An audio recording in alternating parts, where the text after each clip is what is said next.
Good morning, everyone. We're gathered in a place that made Joe Lieberman who he was and what he was. This synagogue, his home, just a few blocks from here, Stanford High School, a world within a radius of just a few blocks. And no matter how far he went or how high he went, this place was always with him. In the synagogue, he studied Torah and learned to be in the world, but not totally of the world. He worked with Rabbi Aaron Krantz as his mentor. At Stanford High School, he learned the first lessons of leadership in a diverse student body that elected him class president. But most important, in his childhood home with Marcia and Henry Lieberman, he absorbed the principles and values of Tikkun Olam, repairing the world, giving back, public service, that became the animating force of his life. I came to know Henry and Marcia and Uncle Ben and Aunt Faye, Minnie, the constellation of people, grandparents, relatives. They were a force. They were a powerful force that made him ferociously independent and strong-willed, strong-minded, but eager to learn from and listen to others. They inculcated the value of bringing people together, bridging gaps, and healing divides. He loved Stanford.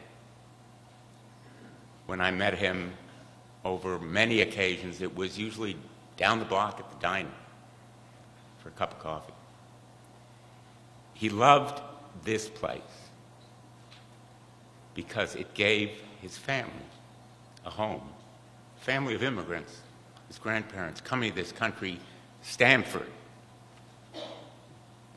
made them feel welcome and at home and opened a world to them, a world that later opened even more when he was the nation's first Jewish candidate for vice president on a national ticket. Thank you, Al Gore, for making it possible for him to stand at that podium and to say, only in America.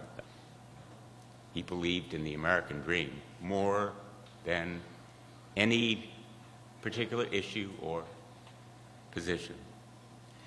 I succeeded Joe Lieberman in a number of different jobs in the state Senate, then as Attorney General, and the United States Senate.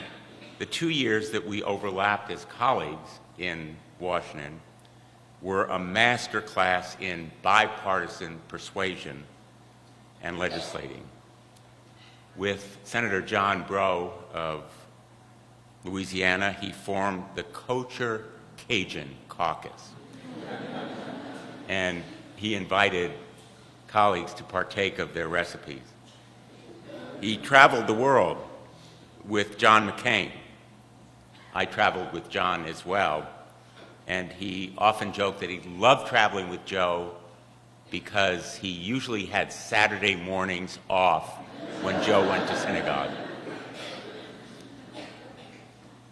Joe loved to tell the story of a friend of his who said after Joe was elected to the United States Senate to succeed Lowell Weicker, and I was elected to succeed Joe as State Attorney General, that his friend told him that Connecticut was lucky to have a better U.S. Senator and a better Attorney General.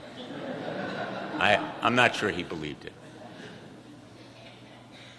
Joe, as we all know, had enormous, momentous accomplishments.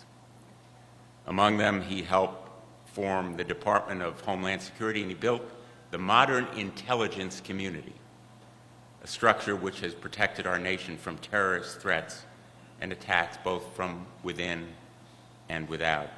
He championed civil rights and voting rights, women's reproductive freedom, LGBTQ liberties and protection. But the greatest accomplishment of his life was his marriage to Hadassah